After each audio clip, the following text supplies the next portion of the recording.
I'm here with Dee Cloward, an LPP coach and friend of mine, and someone who we've spoken on this podcast before, but we didn't do it on video.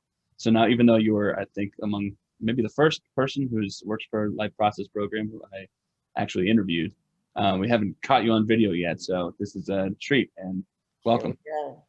Yeah, let's do it. Um, just in case, so this can stand alone, and in case people haven't heard the other one, could you catch people up on a little bit about your background and how you came into this work in the addiction field, let's say? Yes, I started out, well, I had my own issues with addiction, which led me eventually to smart recovery about a little over 15 years ago. And that was when both things started to turn around for me, and also when I started really putting my finger on the whole addiction concept and started helping people in that venue. They have facilitators that run meetings, and they have message boards, and I was deeply involved both online, and then later I got very involved with the National Organization of Smart Recovery. And um, I'm not as involved now, but I do still run a weekly meeting for them. And when we get back to normal, whatever that is, we'll probably run some kind of a meeting in one of the jail facilities here. So that's them. And then through SMART, I met Stanton Peele with as he came and did one of the podcasts that I did there for them. And we got friendly. And then at some point, he invited me um, to talk to him about his program and what he was doing there. And it seemed like a great fit. And so now we're in the 5th year. So I think it's a pretty good fit. I do want to talk a little bit about your bent on what is useful about the program and some of the best qualities of it, including the coaching aspect. Before we do, we were just talking about that last time we spoke. I asked, do you have any interesting stories about Stanton and how you met? And you said, not, super interesting, but here's how we became acquainted. But you recall you and him meeting in New York City one time, and I'm hoping I can get that story real quick. Well, it was more than that. When Stanton and I started talking, and this is kind of I don't know if it's an interesting story about Stanton and who he is, I think. But we started talking a little bit, and when he learned that I had not been back to New York City for many years after moving to Cincinnati, and after having lived in New York for well over 20 years, he didn't like that. And I was very poor at the time. And so he offered to fly me to New York and did that. Sort of, we kind of knew each other a little bit. And I luckily have a sister in New York, so I had a place to stay. But it was a wonderful thing for him to do. I was so touched, I can't even describe it. And we spent like 3 days kind of wandering around New York City. And we went to my old neighborhood where I had last lived in Brooklyn Heights, beautiful neighborhood, not that far from where he was at that point. And he rode his bike all around with me, and we strolled down by the Brooklyn Promenade, and we had, something to drink and to eat underneath the Brooklyn Bridge. And then later in the day, we went and had dinner at some crazy little Greek restaurant where he ordered everything on the menu and engaged in all these conversations with all the other diners all over the restaurant and speaking to the people in Greek. And it was really, it was a whole experience. It was an experience of being with Stanton and running around New York City with him, which was incredible. We went to a play, we went to a museum, we did all kinds of fun stuff, walked around Central Park, and of getting to revisit my old stomping grounds and everything. And it was just delightful. And I It was one of the nicest things anybody's ever really done for me. Like That's that. really cool. I Random. didn't realize this. I didn't realize any of that. That's really cool. That was He's like a just year before we met. a year before you and I met. Before we all met together in New York that one time. We all got Yeah, got together it. one time in New York, the coaches at that time. And Right. it was very nice. He can't help but to make everything an adventure and great experience. And he's a good guy. You know, he wants people to just be enjoying life. I feel like that's the basis of the program he created. He would really like people to just enjoy life on their terms and see what there is to see. He told me during that trip that he considered, you know, like the world life, but New York City specifically, his personal playground.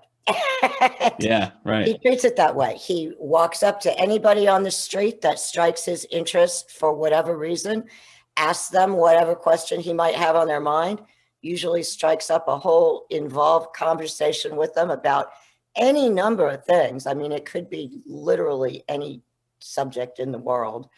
And it's a very interesting thing to watch. He's a lot of fun, a lot of fun. So then we, all of us misfits got together. We work in this program. It's a nice closed knit, really cool program. And I just want to talk a little bit about it because when you and I spoke just personally last time, you were able to articulate things about the program and why it's useful that I mean, that I agreed with, but I hadn't put language to in that way. And I wonder if we could just start with, maybe we could make a distinction between some of the elements of the program that are built in and helpful, and then between that and actually the coaching element, the human being element, that there's somebody on the other end helping people out and what that's all about. Well, let's start by just saying, for anybody who doesn't know, that the Life Process program is a full program that has 3 different options. So there's a completely self-help program, which is a series of exercises that people can sign up for and go through completely at their own pace. It is 100% self-directed, and that it's very, very inexpensive. It's like the best deal. It's cheaper than buying a book. It's the best deal you can find, possibly. There is a second tier of that program, which is a little bit more expensive, which includes our weekly group that we run and a Facebook group that has some odds and ends information in there, and we can chat in there as well. And then the third tier of that is our full coach-led program, which is the one that, you know, we bring the most to bear on as coaches. And it includes everything that the other 2 do, with the addition of written feedback to every exercise that the person does, and the option to schedule coaching calls with that same coach. So you're really working directly with one person as you work on your own through the program exercises. And I personally I'm sort of I don't want to say a writer at heart, but I like written interaction with people. And so that written feedback to me is really something special. And then of course the coaching sessions, you can really get to know people, work with people, and that can be highly useful to some people. I think it has uses in a lot of different ways for different things that people may be trying to do at different points in their journeys through all of this. This will seem weird because it's like I'm kind of pandering to an audience now because I know the thing I'm about to ask, but I also like the way that you put it, so it's nice for me. Can you talk about what's included in those written exercises with and then without coaching involvement? Well, the whole program is based on 8 modules, as I know you know. I'm really talking to our... Yeah, I love this, though. It's a nice... I'm gonna steal it. Whatever you're about to say, I'm going to steal it. Correct me when I'm wrong, too. We start off with a module on sort of self-reflection. It's kind of like an overview of your own thinking, where you are, things in your life. And then there are modules that include, and I'm going to refer to my notes because my memory is not that great, values, motivation, rewards, resources, support, maturity, and then finally greater goals. So 8 total modules. They are designed to take a total of approximately 4 months, and that breaks out to 1 module every 2 weeks or so. It even further breaks down to like an exercise or so every day or 2. It's roughly works out that way. The feedback is as you go. So each module consists of maybe 8 exercises, 6, 8, 10 exercises within those. And each exercise has a number of questions that you answer. So every time you complete an exercise with 5, 10 questions, that gets sent off to your coach. And that's when you can get the feedback. So as you're going, it can be kind of a nice little rhythm to do an exercise, get a little feedback, do a couple more, get a couple more things in terms of feedback. And then a coaching session could be an excellent time to either go over things that are troublesome, you don't understand, that in some way isn't quite clear or you're struggling with, or it can be a touch base, or it could be to work on something more specific that's coming up in terms of, say, family dynamics or something else that's going on that's extra that you want to schedule a coaching session specifically to address. This is how I use it, and tell me if you do it differently. But someone, as you say, submits an exercise, and as you say, it's like 5, 10 kind of questions that are reflective and focus on different dimensions of, or different perspectives about what life is like for that person, depending on which module it is. And then that gets sent off to a coach who gives feedback. And then you can, once that's sent back to you, you lock that in your gains, and you have a printable and also downloadable reflection of your own exercises and the feedback that you got. Mm-hmm. Then, if you want to ask sort of like an administrative like question or a quick question, there's always this messaging portal for coaches. Yes. When it gets to be like a beefy conversation that, it gets really involved in a lot of different points, it's at that point is when I usually suggest people schedule a one-on-one session. Some people never do, and they're fine with just going through the modules, but they like that, obligating themselves to somebody else. But some people do have a lot of questions about the feedback and, what do I do? Or what would you suggest? And that's when those one-on-one sessions are so helpful.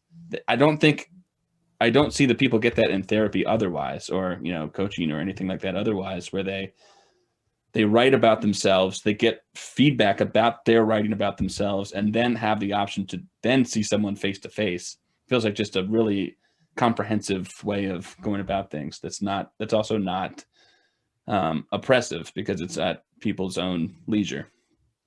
I should also add 2 things. One is that we do have an introductory coaching session that we offer to everybody, and that's free. It's 20 minutes.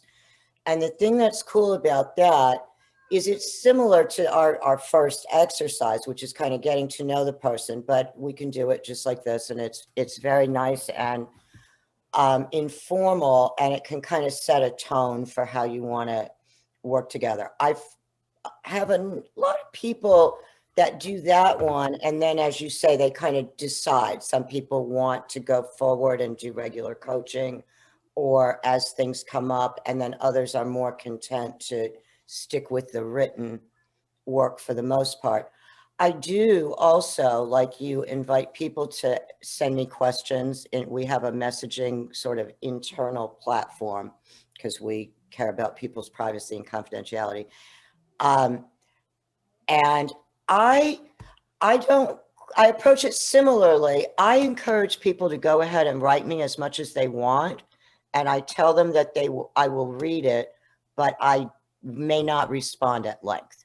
And that same thing. So that if they need more than just talking through it and a brief note from me, then it would be great to schedule a session to really talk. Or if something comes up that I might feel, worried for them about, like, are you sure you're going to be okay this weekend? Would you like to talk before something important is coming up or something like that? So Well I said. do encourage that. It's kind of extra to the program, but I haven't found that it's very time consuming, and I Me neither. like the connection with people and want them to feel free to. Me too. The people get feedback, but then it's almost impossible on our end not to include, even if they're just rhetorical or reflections. It's almost possible not to ever include questions.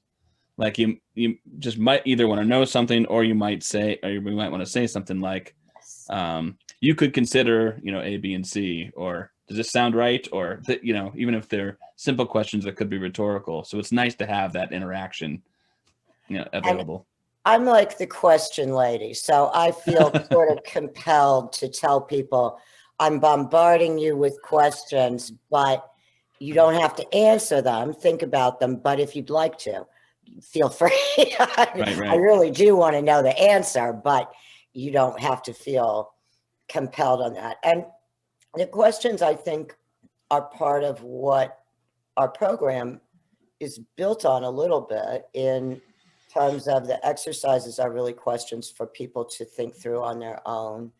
And then we try also to ask questions sort of in the spirit of motivational interviewing, which is an evidence-based whatever.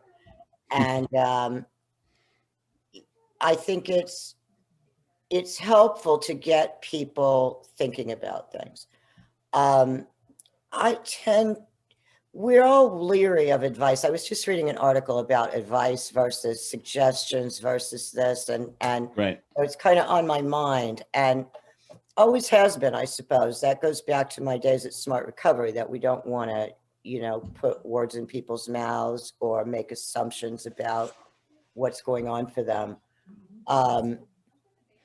So I think that that's an integral part of that, is kind of asking what is going on instead of just assuming it.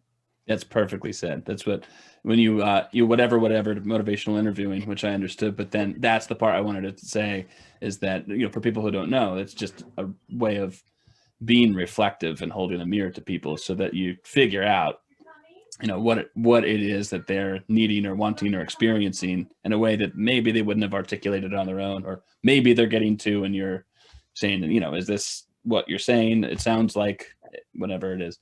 So yeah, I could talk a little more about motivational interviewing, since I mentioned it just to say that Bill Miller originated it. It's gone through a couple of iterations, but yes, the open-ended question is kind of the key, so that you can evoke people's own decision-making and problem-solving skills, and kind of ask the pertinent questions so they can find their own way, is how.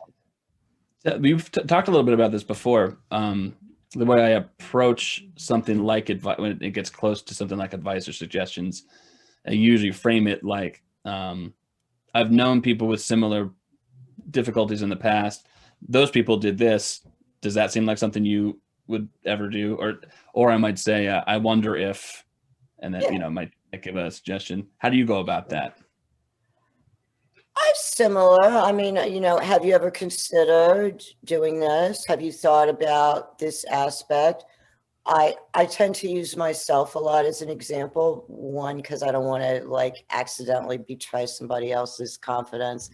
And two, because shockingly, some of this stuff is still pretty fresh for me, even though it's been a long time.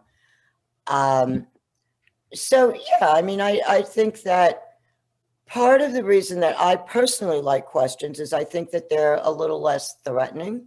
Yeah. Especially when you're talking about things that are very personal to people, and somewhat, I don't know, like tender and private and shameful in some cases. And so when you ask questions instead of like dictating, you should do this, you should do that, I think it makes it gentler, and it involves them in everything, because otherwise I think people tend to kind of sit back and just say, okay, tell me what I should do. You know what it does for me too is And forces it me to doesn't, actually listen, to right, actually listen and to actually care. right. Not that I wouldn't otherwise, but it's like when I have to be thoughtful about how I'm framing these things. The best way to do, I guess, motivational interviewing is to truly care what people are saying and truly want to know more and frame those questions and statements that way. I had a teacher at Smart. He was one of my mentors way back. And his name was Ed. And he used to always say, the question is the answer. That was, I remember that from 15 years. So it stuck with me. So basically we have a program this track is sort of coach led, although people are doing the legwork on their own and coaches are reflecting, but it's not dumping advice on people, which you would imagine if people went through a program for 4 months and just had constant bombardment of things that they should do, even though some people might think they would like that, that would get a little tiring and oppressive, I would imagine.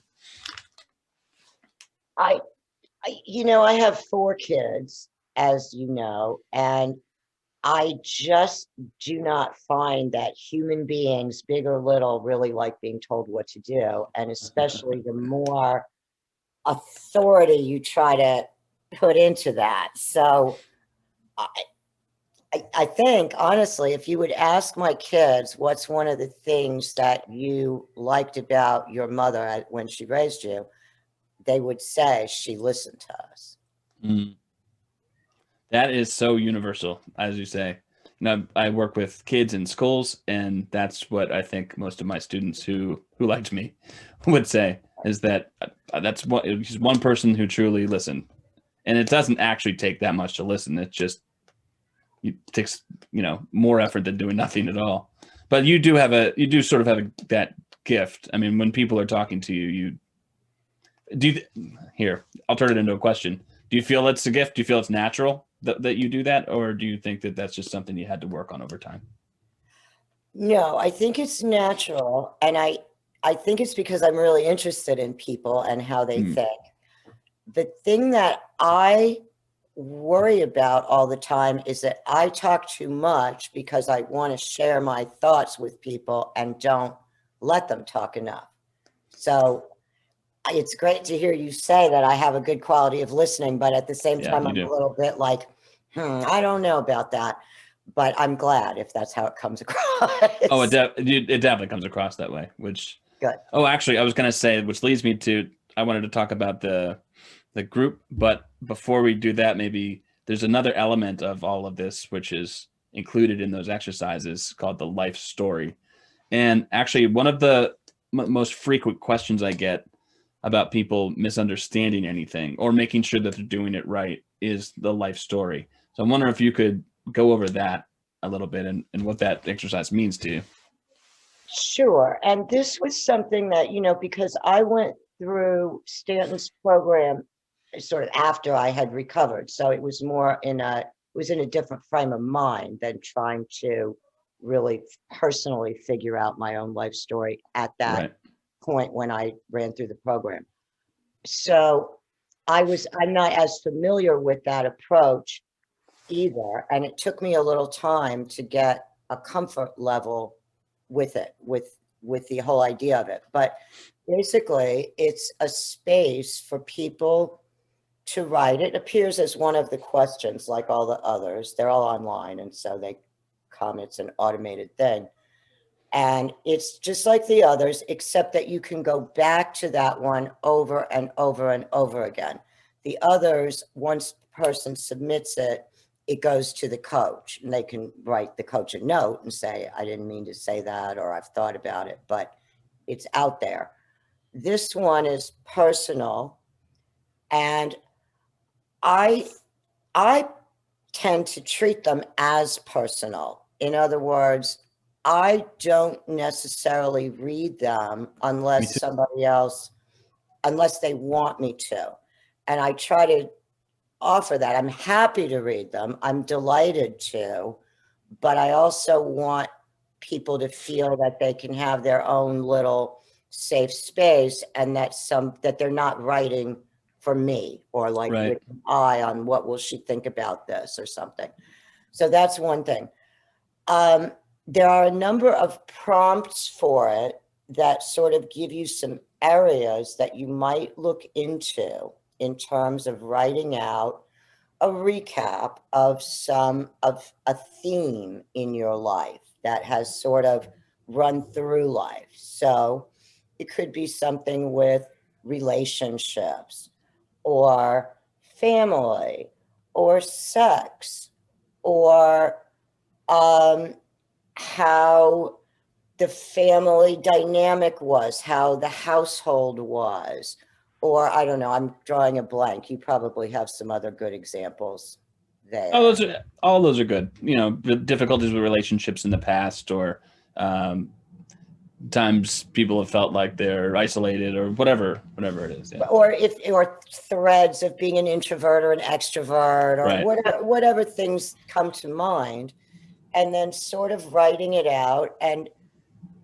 thinking through it. And the thing I think is that it's totally free form, and people feel hesitant to really use it as they wish. Right. But I encourage people to use it in whatever way makes sense to them, from keeping it as a journal and bringing it a little bit more into the present and kind of thinking back periodically, or to try to take a couple of those themes and really work through a history, starting with when I was young or something like that. Some people want to do that kind of automatically. And all of those are great. I mean, I think the purpose of the exercise overall, aside from the fact that we do readdress it later in the program, is to give you a sense of being able to review your life a little bit from a non-judgmental kind of point of view, and start to see on paper that there are some patterns, because we just don't necessarily recognize that until we do. And so it's an opportunity to kind of, in a more freeform, open-minded, open-spirited way,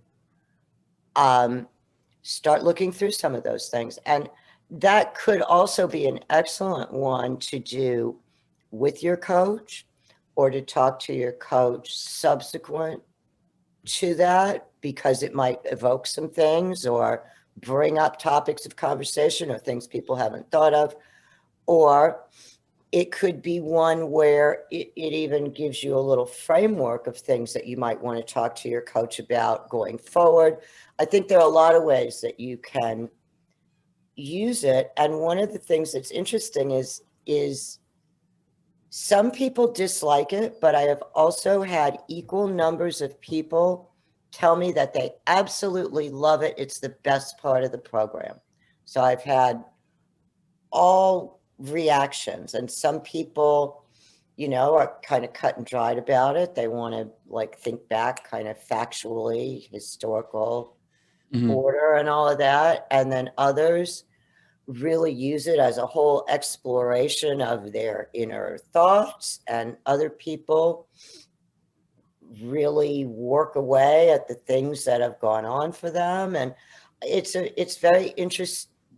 That's interesting in that particular exercise. And that's also something interesting in the entire program, is that even though we have, X number of questions, X number of exercises, the ways that people approach them, even though pretty narrow focused ones, is almost infinite. It's fascinating. Yeah, really true. And one thing you keyed in on is that it's revisited. And I think that that's always been the most interesting part, is to see how people's versions of themselves change over time. I mean, they can keep everything that they wrote about their own past, and it can be completely true.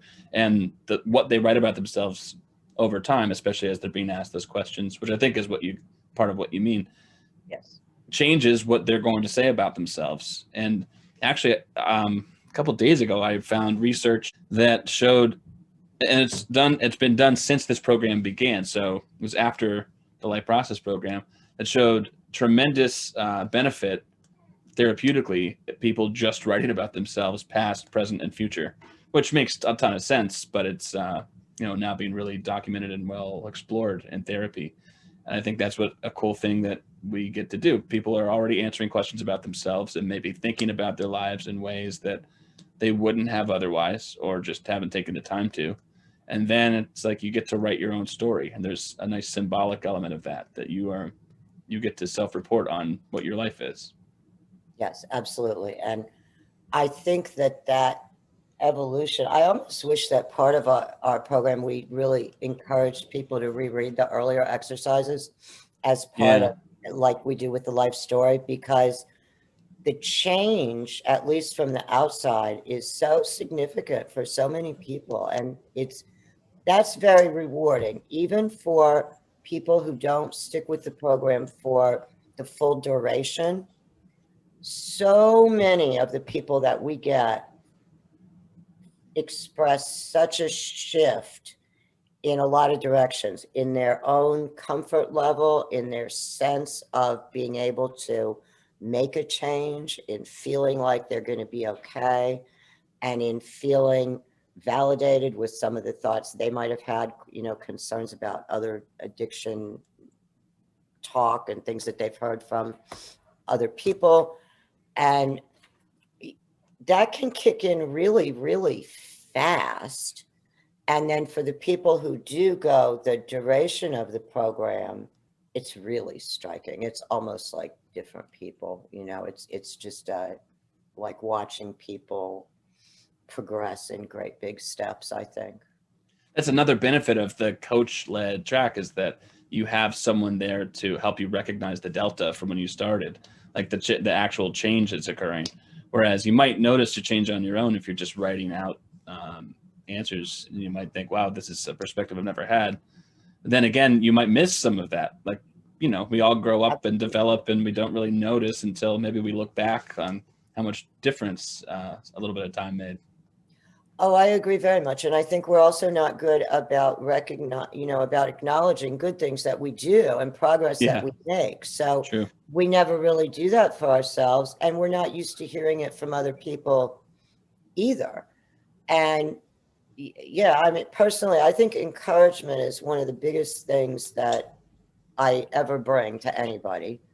Mm. And I'll tell you a very quick story. A person at Smart, who was another mentor to me at one point, a guy named Dan, he used to talk a bit. He was like a very big personality there, and he didn't talk too much about his own struggles. But one time he told me that when he first came, he went into a meeting and he was so scared, and he was so used to feeling like a piece of crap all the time. And everybody, you're a failure. You can't do anything right. I don't know. You're going to end up in jail. You're going to kill yourself. And he went to the meeting, and the he wrote out like a little, this is how I'm feeling and I can never get better. And they said, I don't know, you sound okay to me. And it changed his whole perspective. It was the first time that anybody had, in his recent memory, said anything that was even vaguely encouraging to him.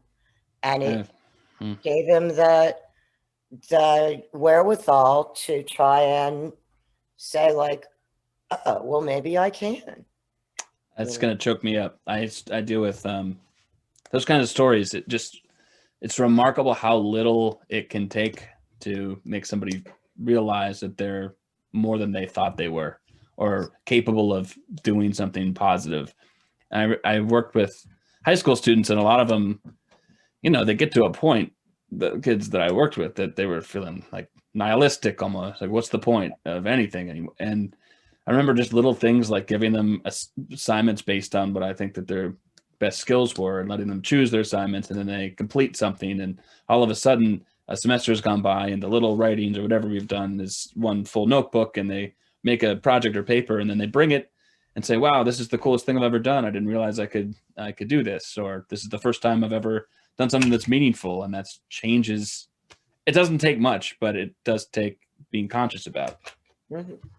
Yeah. And we also have that a little bit baked into the exercises, which I appreciate, but I think it, you know, because we ask people like to reflect on their strengths and things that encourage them to think about good qualities they have too.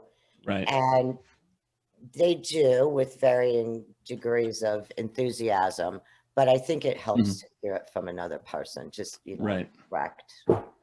That's interesting. People come to the program and it's not like they need much help articulating that they've made mistakes in their lives. It's often that people need a ton more encouragement to say positive things about themselves. Right. And yeah, that's why that. So, could you talk a little bit about the coaching element? Sorry, not the coaching element, the group element. Oh, sure. And I know this might sound basic or redundant for you or for us, but it would be cool to contrast it with something like AA, where I know a lot of people who use the program either are in AA and they find benefit in it, or they're in AA but they only find social benefit from the group and they don't really agree with the concepts or even maybe the way that it's laid out. Be interesting to hear your perspective on the group and how you run it and what the purpose of it is. Well, the group, the way I approach the group is, first of all, it's really just an opportunity for people to have a little bit of informal support with somebody kind of just facilitating. And if anything, it's modeled much more on smart recovery than on AA in terms of encouraging people to converse rather than to have a single person just speak and then move on to the next person without comment or feedback. So Right. the groups that I like are more of a discussion group where people are interacting not only with me, but with each other and giving feedback, thoughts, suggestions, things that they themselves have experienced that might be helpful to what another person has brought up. So some things are excellent for that kind of thing, like talking about urges. You know, everybody's experienced urges and people have different ways that they've tried to handle them or get past them. And it's something that you can learn a lot from what other people have done and say, oh, that's a great idea, I'll try that. So that kind of dynamic is what I'm going for. Now, in the AA groups, and I'm not an AA expert, I've been to many, many AA groups. I was involved with it, not in a leadership position, but for a couple of years, many years ago. But there are a number of differences. The group itself, as I said, is interactive as opposed to kind of an individual just talking. There is zero religion or religion specifically. We don't talk about it. The way I describe it is that, you know, religion, to me, it's personal, but I think it's something that, you know, many people live their life under an overarching thing of religion. I think that's wonderful. I think it must give great strength, but we're not operating on that realm. I'm not qualified. We're talking about the things you can do here about addiction recovery, things that are helpful in addiction recovery and in basic thinking, because I'm big on the thinking aspects of all of these things. And that's the box. And then if you are a spiritual person or you're a religious person, that's fantastic. Apply those things to everything that we've said, and it will take you far. Now, AA does not purport to be religious, although the courts say that they are, which was a hard one thing. I think that the concepts are basically theistic. So it's true that they're not saying this is what God looks like and you have to adhere to that.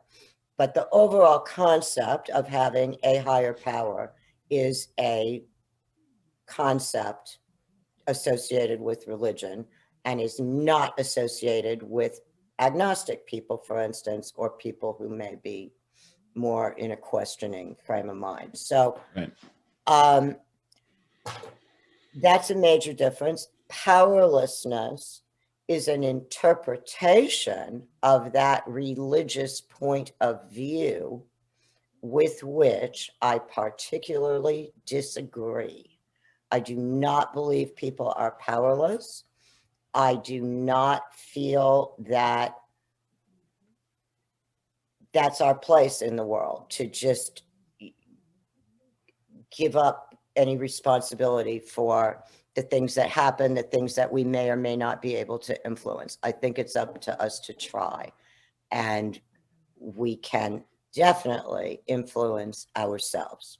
We may not be able to fix the rest of the world. We can make our efforts, but we can definitely learn how to exercise self-control, self-empowerment, will in the sense of positive will to achieve things. And that's our biggest difference, in my opinion. In terms of the meetings themselves, that's a little harder to generalize. We don't depend on a book that's a specific reference. It's a more general conversation than that. Can't really see an instance where we would tell somebody that they're wrong for what they're thinking, or that, it's not valid to try. If somebody says, I'm going to cut back by 3 sips of beer for the next 10 years, and then I'll be down to nothing, I may not think it's a great idea, but I wouldn't, ridicule it or anything. So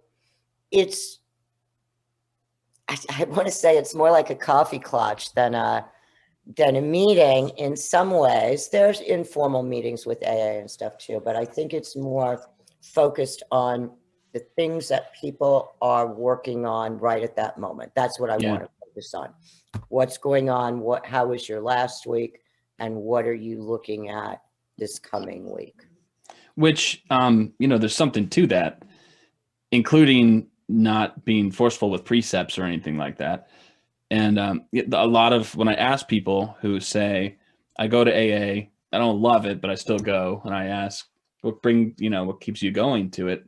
It's that a lot of their, addiction to them has been something that's been very isolating and private, even though they need to talk it out with somebody. So at least there's a place where they can chat about it. Of course, often in AA, in my experience, that turns into a lot of just self-disparaging conversations. Not always, but what you can count on, I think, with this group that you run, is that it's never going to be disparaging. It's going to be what's on your mind. How are you? What do you think you can do about it? Very present moment. Well, not only present moment, but positive. I mean, I feel like it's people are pretty good about beating themselves up. So and even if they weren't, I don't want to participate in that. That's just not my style. So I want to be positive and encouraging. And I don't really think there's any place for that disparagement. I will say the things that I have found over the years, for AA, I have some personal differences with AA. In my own recovery experience, back in the day when I went to it, when I lived in New York City years and years ago, I had an overall positive experience, although I did not fully participate in the program. I did not get a sponsor, and I did not officially work the steps. But I did go regularly to a number of meetings, and I got to know some of the meetings all over town. And in many ways, there were many things that I found helpful and comforting. So I found the routine of a meeting. You know, they have like their own little ritual where you go through the steps and they read, and sometimes they'll read through a couple of paragraphs of a chapter. So all of those things are kind of familiar and reassuring, and it just feels safe, you know.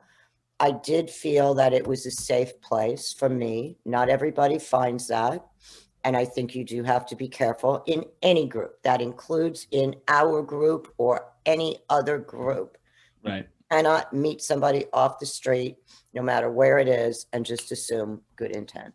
Right. But I felt generally very safe there. I went to all kinds of meetings, and I just didn't, it was the religious piece that I personally didn't connect with, even though I'm not an anti-religious person.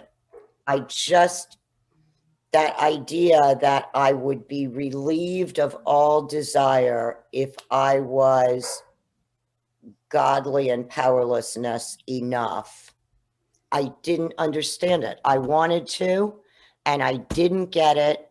And so I really, I had to ultimately abandon it because it wasn't, it just didn't fit. And then later, when I did find Smart Recovery, the main reason I didn't want to go to AA, a little bit because it felt a little bit oppressive, but more so, practically speaking, I could not afford that kind of time away from my children, working full time in the middle of a custody battle. I couldn't do it all. And that was when, that was part of my great relief with Smart. And then it became sort of revelatory that there were other ways to approach addiction, and Stanton even more radically so. So I've definitely been going through, you know, my own evolution with all of this stuff as I learn more and more and become more open-minded, I suppose, to the many ways that people recover and the many pathways. That's like a cliche at this point, but it's true. And I've spent the last 15 years at least, you know, rigorously observing that. It's amazing. So we're compatible overall with anything else people are trying to do to work on themselves or better themselves, or any programs they attend, in the sense that we're not going to tell them that it's stupid that they're attending them or doing those things. And at the same time, we are distinct from a lot of groups like AA, in the sense that we're skills-based. We focus on positives. We don't lie to people about positives of their life. We just help them dig those things out so that they can sort of build themselves up. And so while at the same time as we're compatible, we're a lot different, and we bring something else to the table for people in their own self-help. Oh, definitely. I think it's you know, the thing that I like the most about the Life Process program, as I've gone through it and become more and more comfortable with it, is that it's breadth. Because I felt that one of the things about Smart, which I really, it gave me my life back. I have nothing bad to say about their program. The only thing is that they do not have a lot of room in their program. It doesn't mean they don't think it's important, for the ideas of community and other people. So it's really very self-focused. And I think that that's valid, because when we're first, you know, when we're first coming out of any kind of active addiction, it's important to focus on yourself and not be distracted by all these other things. But we are also social people, and we haven't been good at dealing with friends, family, community, obligations.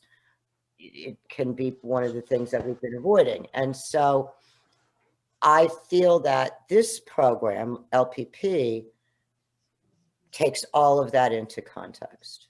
and Perfectly said. asks people to look a little in those directions too, whereas SMART tends to reduce it back to the self, which again is helpful, but there are things we need to deal with other people. There is value in feedback. We can't always perceive everything 100% accurately all by ourselves. So those kind of things. But it's the timing for me was wonderful because it really expanded everything out. And, you know, in that sort of journey from AA to SMART to Stanton, it's been, I can't think of a better trajectory.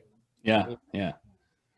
So this is the first time we've gotten given tactical, practical information and overview of our program. A lot of times Stanton and I will talk about different philosophies, different things that we think about that are included in parts of the program.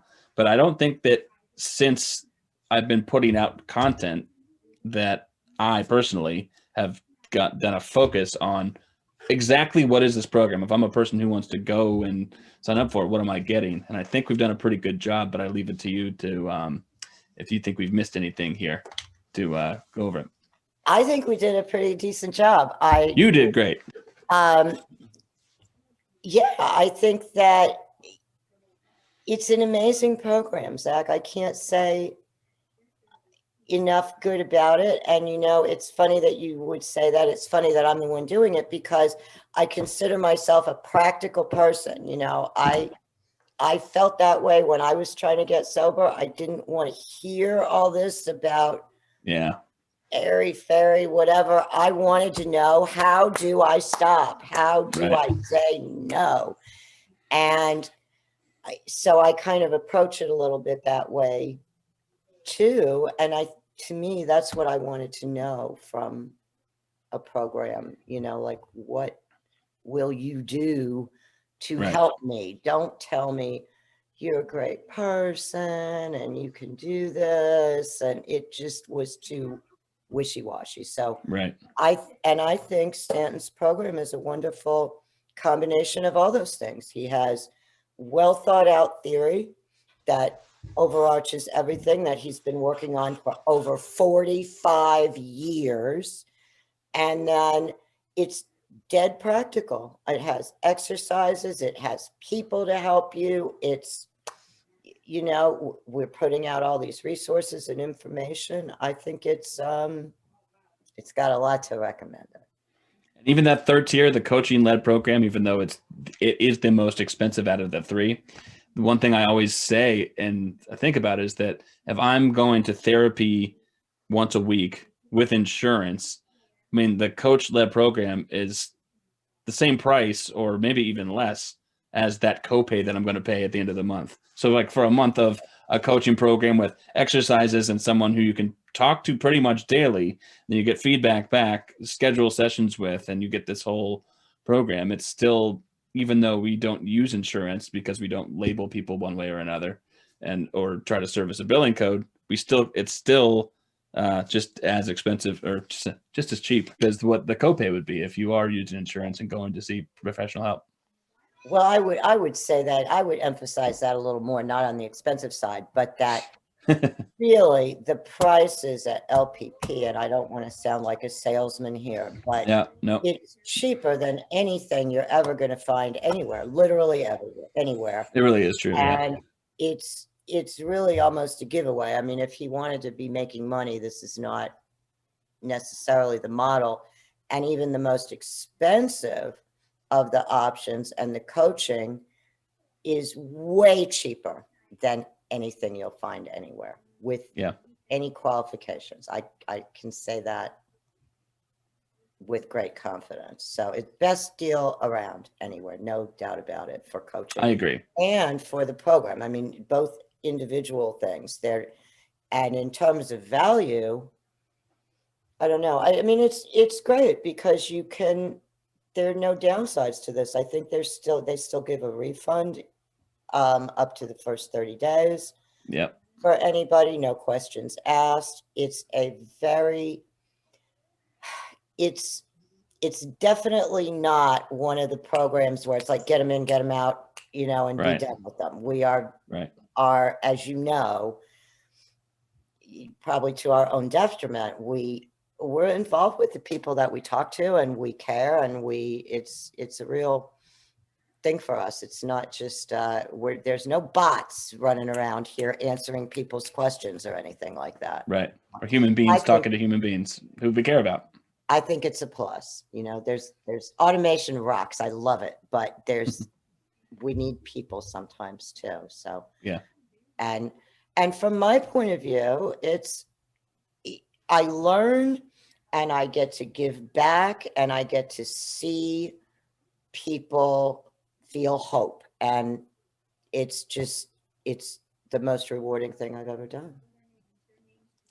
Very, very well put. And I don't think it's too salesy. I think we've been putting out the content that explains different things enough that we try to give value to people, that it's okay once in a while to just be honest about what we're trying to do.